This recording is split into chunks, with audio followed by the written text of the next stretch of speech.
Hello guys, welcome back to your favourite channel. तो आज हम स्टार्ट करने वाले हैं एक्सरसाइज 5.2 क्वेश्चन नंबर 8।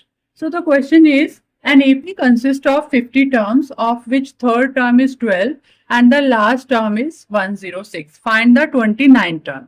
एक एपी की सीरीज है जिसमें टोटल टर्म्स कितनी है? 50 टर्म्स हैं, ऑफ विच जिसमें से थर्ड टर्म, तो उस एपी की सीरीज की जो थर्ड टर्म है, जैसे लेट हमने एपी की एक सीरीज लेट की कि उसकी टर्म्स क्या है, A1 A2 A3 A4 and dot dot last term क्या है इसकी A50। इसमें 50 टर्म्स हैं। इस तरह की कोई सीरीज है, हमें टर्म्स नहीं पता है कि क्या है, हमने जस्ट लेट कर लिया है। Question is saying third term, इसकी जो थर्ड टर्म है 1 2 3, ये जो थर्ड टर्म है दैट इज 12। हमें क्या गिवन है? A3 is 12 and the last term कौन सी होगी? लास्ट टर्म कितना है? A50 है। सो हमें क्या गिवन है? A50 कितना गिवन है हमें? 106। तो अभी हमें क्या फाइंड करना है? Find the 29th term. तो देखिए, सबसे पहले हमें पता होना चाहिए हमें फाइंड क्या करना है। A29 का फॉर्मूला क्या होगा? A plus 28D। अभी तक हमने जो भी क्वेश्चन किए हैं वहां पर फॉर्मूला आता था हमारा A plus N minus 1D। N मतलब N जो आपका यहाँ लिखा होता है, और इसमें से 1 को माइनस करके ही हम यहाँ लिखते हैं। तो अभी तो शॉर्ट में सबको आ गया होगा कि जैसे अगर हम A3 फाइंड कर रहे हैं तो A3 के लिए क्या आएगा यहाँ पर? A प्लस 2D, क्योंकि यहाँ पर 3 है तो एक कम होके एक माइनस होकर यहाँ पर D के साथ आता है। तो हम थोड़ा सा डायरेक्ट अब कर सकते हैं क्योंकि ये फॉर्मूला हम बहुत क्वेश्चंस में कर चुके हैं। ऐसे यहाँ पे अगर A50 है तो यहाँ पर हम A प्लस 49D कर सकते हैं इसका फॉर्मूला। आई होप क्लियर होगी ये चीज। तो इसको हम कैसे लिख सकते हैं? देखिए A3, तो A3 का फॉर्मूला क्या होगा? A plus 2D। ये सभी को क्लियर हो गया होगा कि यहाँ पर 2D क्यों आया है, क्योंकि N माइनस 1 होता है और N हमारा 3 है। यहाँ पर कितना है? 12। ये हमारी फर्स्ट इक्वेशन। यहाँ पर A50 तो कितना होगा? A plus 49D। ये कितना है आपका? 106। अब हमारी दो इक्वेशन बन गई हैं। यहां से हम A और D की वैल्यू फाइंड करेंगे, उसके बाद हम A29 फाइंड करेंगे। तो देखिए, दोनों इक्वेशन को अगर हम सब्ट्रैक्ट कर दें तो A से A एलिमिनेट हो जाएगा। तो करते हैं सेकंड माइनस फर्स्ट। आप कोई सी भी इक्वेशन से किसी को भी सब्ट्रैक्ट कर सकते हैं, बट हम कोशिश यही करते हैं, हम यही देखते हैं कि हमारे जो नंबर्स आए वो पॉजिटिव आए। तो अगर मैं फर्स्ट में से सेकंड को करती हूँ तो 2 माइनस 49, तो माइनस का 47 आएगा। तो बेटर होगा कि हम ग्रेटर नंबर में से स्मॉलर वाले को करें। सो यहाँ पर 49D minus 2D and here 106 minus 12। 49 minus 2, that is 47. And here 106 minus 12, 94. 47D। अब यहां से हमारी D की वैल्यू क्या आएगी? देखिए, D तो यही रहेगा, 47 यहां मल्टीप्लाई में है तो इधर डिवाइड में चला जाएगा। D is equal to 94 upon 47। So 47 टू जा, यहां से D की वैल्यू आई हमारी 2। D की वैल्यू 2 आ गई। अब इस D की वैल्यू को हम कोई सी भी इक्वेशन में पुट करके A की वैल्यू फाइंड कर सकते हैं। सो फ्रॉम इक्वेशन फर्स्ट से देख लेते हैं हम। A प्लस 2, D की जगह हमने पुट किया 2 and here is 12। A plus 4 is equal to 12। A is equal to 12 minus 4। तो यहां से A की वैल्यू आई हमारी 8। अब हमारे पास A की भी वैल्यू है और हमारे पास D की भी वैल्यू है। अब हम A29 इजीली फाइंड कर सकते हैं, तो यहां पर कर लेते हैं हम। सो A29 क्या होगा? A plus 28D। क्लियर है सभी को? 28D क्यों आएगा? क्योंकि N हमारा 29 है और यहां पर N माइनस 1 होता है। सो कितना आएगा? A की जगह पुट किया हमने 8 plus 28 and D is 2। A is 8 plus 28 to the 56. 56 plus 8 is equal to 64. It means A29 जो होगा वो आपका 64 4। That is the answer. I hope सभी को क्लियर हो गया होगा। करते हैं next question. So the question is, if the third and ninth term of an AP are 4 and minus 8, कि अगर एक AP की सीरीज की जो थर्ड टर्म है वो कितनी है? 4। Third term is 4 and ninth term is -8। तो हमें बताना है कि इस AP की सीरीज की कौन सी टर्म 0 होगी, कौन से नंबर पर जो टर्म आ रही है वो 0 होगी। इट मीन्स हमें n की वैल्यू फाइंड करनी है अगर when an is equal to 0। Clear? an अगर 0 है, an क्या होता है कि किसी भी नंबर पर जो टर्म्स आ रही होती है, जैसे a1, a2, a3, पहले नंबर पर जो टर्म आ रही है उसको हम a1 बोलते हैं, दूसरे नंबर पे जो आ रही है उसको a2 बोलते हैं। ऐसे ही कोई टर्म है, हमें उसका नंबर नहीं पता है तो हमने उसको an लेट कर लिया है, तो उस नंबर पे जो टर्म लिखी हुई है दैट इज 0। तो इट मीन्स an कितना है आपका? 0 है। और हमें फाइंड क्या करना है? ये n फाइंड करना है कि ये कौन से नंबर पर है ये 0। क्लियर? तो इट मीन्स हमें an इज इक्वल टू 0 लेना है और हमें n की वैल्यू फाइंड करनी है। तो देखिए कैसे करेंगे। सबसे पहले अगर हमें टर्म्स गिवन होती हैं तो इनके नीचे हम इनका फॉर्मूला पुट कर लेते हैं। तो a प्लस, देखिए यहाँ पर n 3 है तो क्या लेंगे हम यहाँ पर 2d, a प्लस यहाँ पर 9 है तो हम यहाँ पर क्या लेंगे? 8d। अब तक तो सभी को ये चीजें क्लियर हो गई होंगी क्योंकि हम पूरी एक्सरसाइज में यही फॉर्मूला यूज करते आ रहे हैं। अब फिर से यहां से देखिए, अगर मैं इस इक्वेशन से इसको सेपरेट कर दूं या इसमें से इसको भी सेपरेट कर दूं तो भी हमारा आंसर डी हमारा फाइंड हो जाएगा, ए एलिमिनेट हो जाएगा। तो मैंने फर्स्ट माइनस सेकंड किया या सेकंड माइनस फर्स्ट भी आप कर सकते हो क्योंकि इधर भी नेगेटिव है, एक तरफ पॉजिटिव बनेगा एक तरफ नेगेटिव। मैंने किया सेकंड माइनस फर्स्ट। तो देखिए ए में से ए माइनस हुआ 0, 8d माइनस 2d 6d, -8 में से माइनस किया 4, so 6d is equal to -12, so d is equal to -12 upon 6, here d is equal to -2। यहां से d हमारा -2 आया। अब d की ये वैल्यू हम कोई सी भी इक्वेशन में पुट करके a की वैल्यू फाइंड कर लेते हैं। From equation first a plus 2d, a plus 2, d की जगह पुट किया मैंने -2 and here is 4, so a minus 2 to the 4 is equal to 4, a is equal to, ये 4 यहाँ माइनस में था इधर प्लस में जाएगा, a is equal to 8। अब देखिए जो AP की सीरीज है इसके हमें फर्स्ट टर्म पता चल गई है 8 है और हमें ये भी पता चल गया कि एवरी टर्म्स के बीच में जो डिफरेंस है वो -2 है। नाउ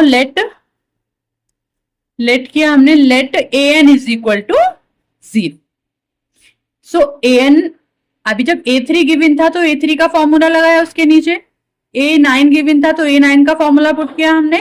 तो ऐसे ही अगर an गिवन है सो an का फॉर्मूला पुट कर लेते हैं, क्या?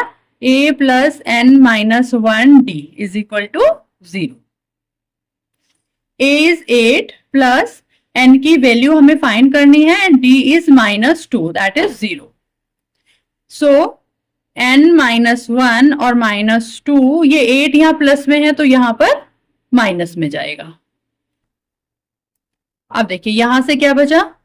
n -1, ये -2 यहां मल्टीप्लाई में है, इसको इधर भेज देती हूँ, डिवाइड में जाएगा। -8 अपॉन -2, माइनस से minus cancel 4, n -1 is equal to 4। तो n की वैल्यू क्या आ गई हमारी? -2 इधर जाकर प्लस का बन गया, n इज इक्वल टू आ गया आपका 5। This is the answer. It means AP की जो सीरीज है उसके 5th नंबर पर जो टर्म लिखी होगी that is 0। I hope clear हो गया होगा। करते हैं next question. So the question is the 17th term of an AP, एक AP की सीरीज की जो 17th टर्म है एक्सीड्स इट्स 10th टर्म, इस ही सीरीज की जो 10th टर्म है उससे ज्यादा है, कितना? बाय 7।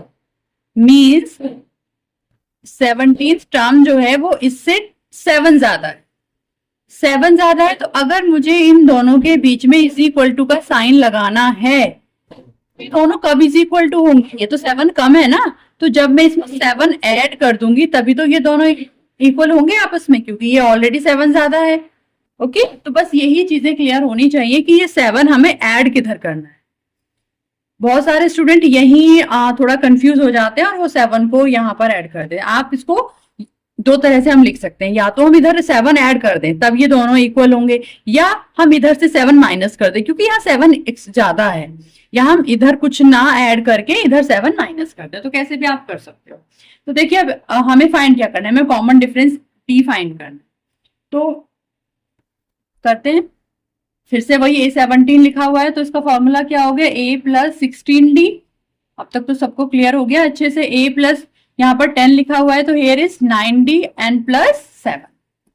देखिए A से A कट, डी को हम एक तरफ ले आते हैं, 16D minus 9D, here is 7, 16 minus 9 7D, here is 7। So D की वैल्यू कितनी आई, 7/7, 1। D आया हमारा 1, मीन्स सभी टर्म्स में 1 का ही डिफरेंस है। यही हमारा आंसर है। चलते हैं नेक्स्ट क्वेश्चन पर। Question is which term of the AP this. हमें यहाँ पर एक एपी की सीरीज गिवन है। क्वेश्चन ने पूछा है कि विच टर्म, इसकी कौन सी टर्म, कौन से नंबर वाली टर्म। जब विच टर्म आ जाए इस मीन्स हमसे नंबर ऑफ टर्म पूछा है, हमसे n पूछा है। अब आगे क्वेश्चन रीड करते हैं। Will be 132 more than it's 54th term. उसने कहा है इस एपी की सीरीज की कौन सी टर्म ऐसी होगी जो इसकी 54th टर्म है यहाँ पर, उससे भी 132 ज्यादा होगी। तो वो कौन से नंबर की टर्म होगी। सुनने में थोड़ा सा टिपिकल लग रहा है पर चलो कुछ नहीं है, हम वैसे ही स्टार्ट करते हैं जैसे हमने और क्वेश्चंस किए हैं। हमने सबसे पहले अपनी सीरीज को नोट डाउन किया। अब सबसे पहले क्वेश्चन को हम आगे पढ़ने से पहले या दोबारा एक बार देखने से पहले क्या क्या चीजें फाइंड कर लेते हैं जो हमें हर क्वेश्चन में नीड है हर क्वेश्चन में। क्या, यहाँ से हमने A फाइंड किया दैट इज 3, यहाँ से हमने D फाइंड किया 15 माइनस 3, सो D इज 12। ये दो चीजें हमने फाइंड की। अब हम आगे देखते हैं। उसने कहा है कि कौन सी टर्म, हमें नहीं पता कौन सी टर्म है। लेट, हमने लेट किया कि वो an टर्म है जो 54th टर्म से कितनी ज्यादा है, 132 ज्यादा है। हमने ये लेट किया कि ये जो टर्म है ना ये 132 ज्यादा है इससे। तो फिर वही कंडीशन आ गई जो अभी लास्ट क्वेश्चन में थी कि जब ये ज्यादा है तो या तो इसमें से मैं 132 माइनस करूं, तब मैं इज इक्वल टू रख सकती हूँ दोनों को, या मैं इसमें 132 ऐड करूं, तभी तो दोनों इक्वल होंगे, क्योंकि ये 132 कम है, ये 132 ज्यादा है। तो मैंने इधर 132 ऐड कर दी। बस अब हमें इन इक्वेशंस को सॉल्व करके यहाँ से n की वैल्यू फाइंड करनी है कि कौन, हमने तो an लिख लिया है, ये n है क्या, ये कौन से नंबर की टर्म है जो इससे 132 ज्यादा है। तो चलिए करते हैं। an के नीचे हमने an का फॉर्मूला पुट किया, a plus n minus 1d, यहाँ पर a plus 53d and plus 132. A is 3 plus n minus 1, D is 12. A is 3 plus 53D is equal to 132D plus 132, sorry. अब देखिए 3 से 3 कट, यहां से क्या बचा आपका n minus 1, okay D is 12, D तो हमारा 12 गिवन है ना, तो हम यहाँ भी D की वैल्यू 12 पुट कर लेते हैं तभी तो सॉल्यूशन निकलेगा। ये था A प्लस 53D, D कितना था 12 और प्लस 132 यहाँ पर ऑलरेडी है। अब 53 की और 12 की हम मल्टीप्लाई करेंगे यहाँ पर, सो 53 एंड 12 मल्टीप्लाई कर लेते हैं। 3 2 6, 5 2 10, 3 1 3, 5 1 5, 3 6 6, 6 3 6। तो यहाँ पर कितना आएगा हमारा, मल्टीप्लाई करके 6 3 6 और प्लस यहाँ पर कितना है 132। तो यहाँ पर ये 12 ही रहा। अब हम इन दोनों को यहाँ पर ऐड करेंगे, तो ऐड करके कितना आएगा आपका 636 प्लस 132, 6 और 2 8, 3 और 3 6, 6 and 1 7। अब n-1, ये 12 इसके नीचे चला गया। करते हैं आगे। ये था n-1 और 12, ये 7, 6, 8 और ये 12 जो था यहाँ पर ये जो यहाँ पर मल्टीप्लाई में है, ये क्या चला जाएगा इस बार, यहाँ पर डिवाइड में चला जाएगा। अब इसे हम कट करते हैं। 7 7 5 67 6 सॉरी 12 से कट करना है ना हमें।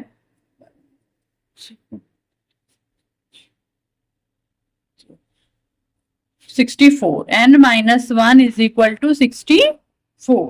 तो यहां से हमारी वैल्यू क्या आई, n इज इक्वल टू 64, ये -1 इधर जाकर +1 हो गया, n is equal to 65। It means वो 65 नंबर वाली टर्म है जो 54 नंबर वाली टर्म से 132 ज्यादा है। आई होप सभी को क्लियर हो गया होगा।